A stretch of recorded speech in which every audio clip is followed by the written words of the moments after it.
자, 이제 선 스펙트럼의 특성에 대해서 살펴보도록 하겠습니다. 첫 번째, 흡수선과 방출선의 위치가 같으면 같은 원소다. 좀 전에 설명했죠. 두 번째, 원소의 종류에 따라 선 스펙트럼에 있는 선의 위치, 개수가 다르다라는 거죠. 위에 있는 그림 살펴보도록 하겠습니다. 요것은 수소의 흡수 스펙트럼, 요것은 탄소의 흡수 스펙트럼입니다. 보면 알다시피 선의 위치, 개수가 다릅니다. 방출 스펙트럼을 봐도 역시 마찬가지죠. 원소마다 선의 위치, 선의 개수가 다르게 됩니다. 그래서 이런 선 스펙트럼을 보면 어떤 원소구나 라는 것을 알 수 있게 되는 겁니다. 세 번째, 원소의 양, 질량을 얘기하는 것이죠. 원소의 양이 많을수록 선의 폭이 넓어진다 라고 되어 있습니다. 수소의 선 스펙트럼으로 예를 들어 보도록 하겠습니다. 수소의 흡수 스펙트럼이죠. 수소의 양이 많으면 많을수록 질량이라고 생각하면 됩니다. 수소의 양이 많으면 많을수록 이 흡수선의 두께가 더 두꺼워진다라는 것이죠. 실제로 이 선의 폭, 이 폭의 넓이를 컴퓨터에 딱 집어넣게 되면 과학자들이 세팅해 놓은 수식에 따라서 컴퓨터가 계산을 합니다. 계산을 척척척척 하면 이 선의 폭을 가지고 수소의 질량이 얼마만큼 있다 정확하게 알 수 있게 됩니다. 선생님은 알아요? 몰라. 모릅니다. 우리는 안 해도 돼요. 컴퓨터가 하니까. 자, 지금까지 스펙트럼에 대해서 공부를 했는데 이 스펙트럼을 분석을 하면 우주에 있는 원소의 종류, 원소의 질량을 알 수 있게 됩니다. 어떻게 알아요? 다음에서 보도록 하겠습니다. 니은 스펙트럼과 우주의 원소 분포. 스펙트럼 중에서 선 스펙트럼 분석을 하면 우주에 있는 원소의 종류, 원소의 양을 알 수 있게 됩니다. 무슨 말이냐면 우주에서 오는 어떤 빛을 스펙트럼 딱 찍어보면 어떤 흡수 스펙트럼이 나오게 됩니다. 그리고 또 뭐 우주에서 오는 또 다른 빛이 있다고 생각했을 때 이 빛도 스펙트럼을 찍어 봅니다. 그러면 또 다른 흡수 스펙트럼이 나오겠죠. 뭐 이렇게 나왔다. 그러면 요 흡수 스펙트럼을 책자하고 비교해요. 무슨 책자냐? 예전에 얘기했죠. 어떤 책자에 박사들이 A라는 원소의 흡수 스펙트럼, 방출 스펙트럼 어떤 모양이다 조사해 놨습니다. B라는 원소의 흡수 스펙트럼, 방출 스펙트럼 조사해 놨습니다. C라는 원소의 흡수 스펙트럼, 방출 스펙트럼 조사해 놨습니다. 밤새겠죠. 쭉쭉쭉쭉 다 모든 원소들의 흡수 스펙트럼, 방출 스펙트럼을 조사해 놨습니다. 그러면 우주에서 온 이 흡수 스펙트럼 요거하고 비교하는 거죠. 요 책자하고. 그러면 요거는 누구의 흡수 스펙트럼이구나. 그러면 우주에는 어떤 원소가 있구나. 이렇게 알 수 있게 된다는 거죠. 그 다음에 요 빛에서 찍은 흡수 스펙트럼을 또 책자하고 비교한다는 거죠. 그러면 비교해 봤을 때 요 흡수 스펙트럼은 어떤 또 다른 원소의 흡수 스펙트럼이구나. 그러면 우주에는 또 다른 원소 어떤 게 있겠구나. 이렇게 원소의 종류를 알 수 있다라는 거죠. 그 다음에 이 폭의 넓이를 컴퓨터에 집어넣는 거죠. 안 들어가도 막 집어넣어요. 막 집어넣게 되면 컴퓨터가 어떤 원소의 질량은 얼마, 또 다른 원소의 질량은 얼마, 질량까지도 계산을 해낸다라고 했죠. 이런 원리에 의해서 빅뱅 우주론의 증거인 수소 원자 대 헬륨 원자의 질량비 3대 1도 측정할 수 있게 됐던 겁니다. 어떤 빛을 조사해 보니까 이게 수소의 흡수 스펙트럼하고 일치하네. 그럼 우주에는 수소가 있겠네. 이렇게 알게 됐죠. 그 다음에 또 다른 빛 흡수 스펙트럼 딱 찍어 보니까 요거는 헬륨의 흡수 스펙트럼하고 일치하네. 그러면 우주에는 헬륨이 있겠네. 이렇게 알 수 있게 된 거죠. 그 다음에 이 폭을 어떻게 컴퓨터에 딱 집어넣고 질량을 계산하니까 얼마. 요 폭을 뭐 컴퓨터에 집어넣으니까 뭐 질량이 얼마 하면서 질량을 계산할 수 있게 되겠죠. 그러면 3대 1 이런 것까지도 계산을 할 수 있게 된다. 이런 얘기죠. 정리하자면 선 스펙트럼을 분석하면 원소의 종류, 우주에 존재하는 원소의 종류, 원소의 양 알 수 있게 되고 빅뱅 우주론의 증거도 찾아낼 수 있게 된다. 이런 뜻이죠. 지금까지 선스펙트럼 분석으로 원소의 종류, 원소의 양을 어떻게 아느냐 살펴봤는데 대표적인 예시 문제 한번 살펴보도록 하겠습니다. 예, 5가지 원소의 방출 스펙트럼과 별 A의 흡수 스펙트럼이 다음과 같다면 별 A에 존재하는 원소의 종류는 문제가 너무 깁니다. 무슨 말인지도 모르겠죠. 일단은 원소의 방출 스펙트럼부터 살펴보고 문제 한번 다시 보도록 하겠습니다. 자, 문제에 보면 원소의 방출 스펙트럼이라는 내용이 나오는데 원소의 방출 스펙트럼은 어떻게 측정할 수 있느냐? 기체의 방전관에서 나오는 빛을 분광기로 관찰했을 때 방출 스펙트럼이 나온다라는 것이죠. 그림을 살펴보겠습니다. 이게 기체 방전관, 요 가운데 있는 것이 기체 방전관입니다. 기체 방전관에 기체 상태의 어떤 원소를 집어넣습니다. 그리고 여기 손가락 보시죠. 손가락 밑에 뭐가 있겠습니까? 이상한 생각하지 말고 손가락 밑에 스위치가 있습니다. 스위치를 딱 켜면 여기서 빛이 반짝하고 나가게 되겠죠. 그러면 분광기로 그 빛을 관찰하게 됩니다. 그냥 관찰하면 안 되고 여기 학생처럼 밝게 웃어야겠죠. 밝게 웃으면서 사진을 찍으면 찰칵 찍으면 요 분광기 안쪽에 방출 스펙트럼이 찍히게 됩니다. 가 원소의 방출 스펙트럼은 이렇게 찍혀 있고 나 원소의 방출 스펙트럼은 이렇게, 다는 이렇게 찍혀 있다라는 것이죠. 좀 전에 배웠듯이 원소마다 선의 위치, 개수가 다릅니다.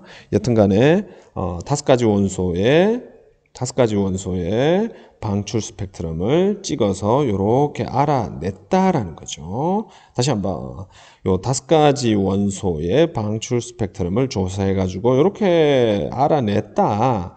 근데 내가 어떤 별에서 나오는 흡수 스펙트럼을 찍어 보니까 요랬다라는 거죠. 그랬을 경우에 요 별 A의 흡수 스펙트럼을 보고 가에서 마 사이의 원소 중에 어떤 것들이 별 A에 있겠느냐 이거죠.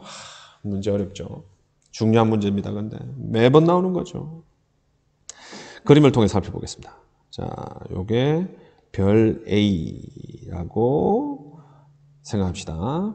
그러면 별 A에서 중심에서는 모든 에너지를 가지는 빛이 나오게 됩니다. 이 빛을 분광기를 통해서 스펙트럼 찍어보면 연속 스펙트럼, 모든 에너지가 들어있는 연속 스펙트럼 찰칵 되겠죠. 근데 문제는 그 별의 바깥쪽에는 저온의 기체가 존재합니다. 어떤 원소로 구성되어 있는지는 잘 모르겠지만 가에서 마 중에 어떤 것들이겠죠. 하여튼 어떤 원소로 되어 있는 저온의 기체가 있습니다. 이때 저온의 기체는 별의 대기라고 생각해도 되고 그 다음에 별 주위의 성운이라고 생각해도 되고 아니면 별의 바깥 부분이라고 생각해도 되고 여튼간에 별의 바깥쪽에는 저온의 기체가 있을 겁니다. 어떤 원소로 이루어져 있는지는 우리는 지금 잘 몰라요. 자, 모르고 있습니다. 자, 그런데 처음에 이 별의 중심에서는 모든 에너지를 가지는 빛이 이렇게 나오다가 이 저온의 기체가 추우니까 냠냠짭짭 하면서 특정한 에너지를 먹게 되겠죠. 냠냠짭짭 특정한 에너지를 먹으니까 그 먹은 에너지만 사라지면서 흡수 스펙트럼이 나오게 됩니다. 흡수 스펙트럼. 흡수 스펙트럼이 나오게 되겠죠.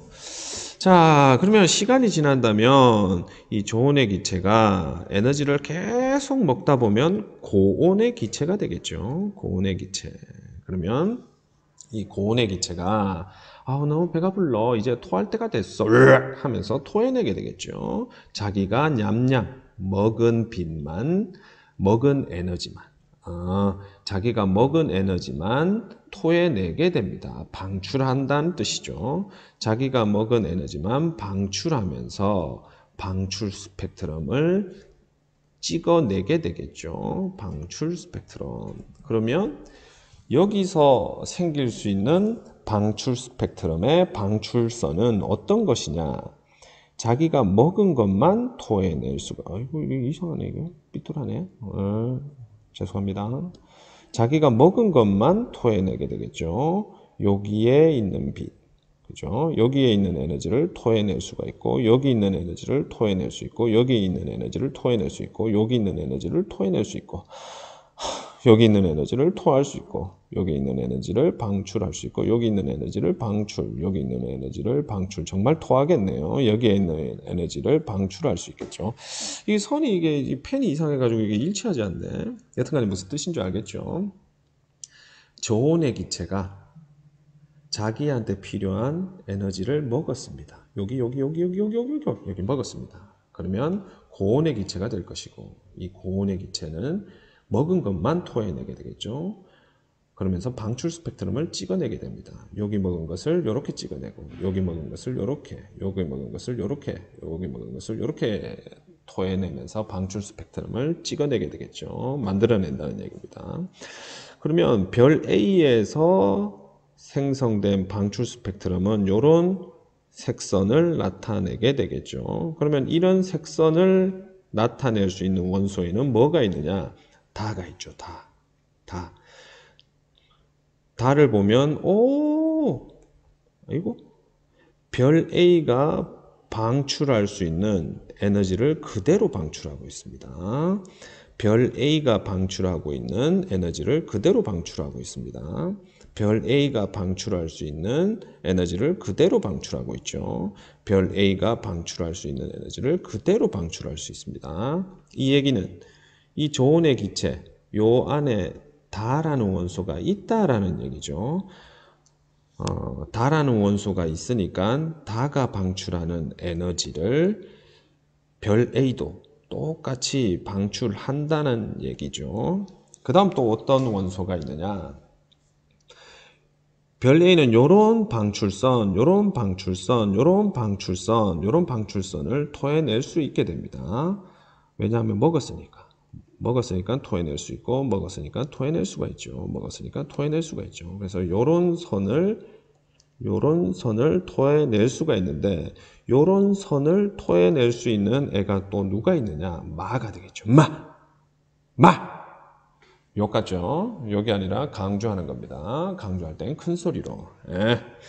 자, 마를 보면 별 A가 방출할 수 있는 그대로 별 A가 방출할 수 있는 에너지를 그대로 방출하고 있습니다. 별 A가 방출할 수 있는 에너지를 그대로 방출할 수 있어요.